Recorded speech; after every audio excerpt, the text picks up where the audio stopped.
हाय, good morning सगळ्यांना. आमची सकाळ झाली होती बघा. 5 वाजताच आमची सकाळ होते, तर सगळ्यांना आता माहीत झालेलंच आहे.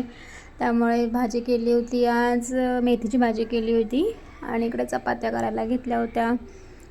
आणि आमचे चिनू साहेब झोपले होते, ते काय उठले नव्हते.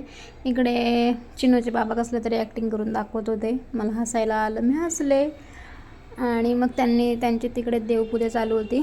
ॲक्च्युली खूप दिवस देवपूजा केली नव्हती, कारण आम्हाला सुतक आलं होतं. त्याच्यामुळे देवाला दिवा लावला नव्हता. तर आज ते सुतक म्हणजे शनिवारी सुतक संपलं. त्यानं म्हटलं आता सुतक काढून टाका, म्हणून ते सगळं ते व्यवस्थित करत होते. आणि त्यांना सगळं असं व्यवस्थित लागतं, त्याच्यामुळे तेच म्हटलं की मी हे करून. आमचं चिनू बघा, त्याला देवाचं खूप आहे. म्हणजे तिथे बाबा देवाचं काय करायला बसला गेला की त्याला तिथे जायचं असतं. देवाचं करायला त्याला प्रचंड आवडतं, त्यामुळे तो तिथेच उभा राहतो. म्हणजे जिथे माणूस तिथे तो असतो. त्यामुळे त्याचं काय, आई किचनमध्ये असले की किचनमध्ये थांबायचं, बाबा देवाच्या इथे असलं की देवाच्या इथे थांबायचं.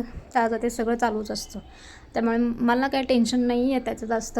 आणि सगळेजण म्हटलं आहे की चिनू खूप छान आहे, खूप गुणी आहे. खरंच म्हणजे चिनू खूप छान, खूप गुणी आहे. आणि ह्या सकाळच्या व्हिडिओमध्ये आमचा मोठा मुलगा नसतो, कारण तो झोपलेला असतो. कारण त्याचं स्कूल 11 वाजता असतं, त्यामुळे तो एवढ्या लवकर उठून तरी काय करणार. मग त्याला म्हणजे आम्हीच उठवत नाही. जर उठवलं तर तो उठतो, पण त्याला उठवून करणार काय ना, त्यामुळे तो झोपलेला असतो. म्हणून तो आमच्या व्हिडिओमध्ये कुठेच नसतो. आणि त्याला जर जाग आली आणि त्याला वाटलं उठावं तर तो उठतो, नाहीतर मग नाही. मग त्याला बाहेरून हॉलमधून मग आतमध्ये बेडरूममध्ये वगैरे ठेवून सगळं आवरलेलं असतं आमचं. इकडांची व्यवस्थित अशी सगळी साफसफाई, कारण सगळे देव काढून धुवायचे वगैरे होते ना देवांना. मग ते सगळं देवारा वगैरे सगळं स्वच्छ करणं चालू होतं आमचं काम.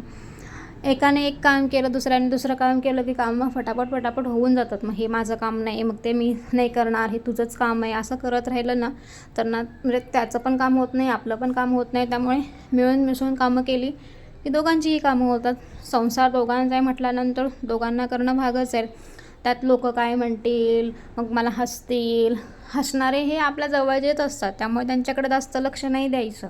कारण ते किती हसले, किती काय केलं तरी कष्ट जे करायचे ते आपल्यालाच करायचे आहेत. आपल्याला कोण आणून देणारं नाही आहे की बाबा तुझ्या घरी काय नाही आहे तर तू आमच्याकडून थोडीफार मदत घे वगैरे, काय असं काही नसतं. इकडं माझं पण सगळं आवरलं होतं, म्हणून म्हटलं चला स्वतःसाठी थोडा वेळ देऊया. मग हे बघा, चिनूच्या बाबांचं इकडे काय चालू आहे.